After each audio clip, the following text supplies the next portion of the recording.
Hey guys, welcome to our channel, and in this video I'm going to show you how you can actually edit the scanned copy on Nitro PDF.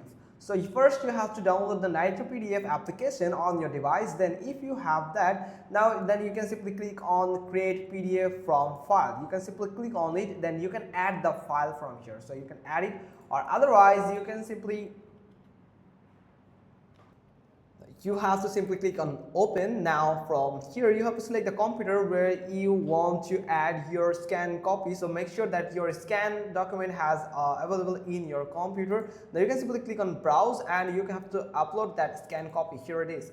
So this is the scan copy. Whenever you upload a scan copy, here you can find it is scan document. So you can use the OCR. You can simply click on OCR, that it will give the document from here. So just like this.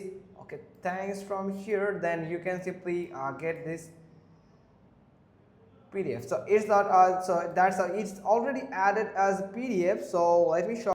So that's why it's not giving me the texture. So but if you have added a scan copy, then you can find that with this OCR feature you can actually edit the text on your scan document. So that's how you can simply do it. Hope you got this. If so, then give us a thumbs up. Don't forget to subscribe our channel, and thanks for watching. Till next time.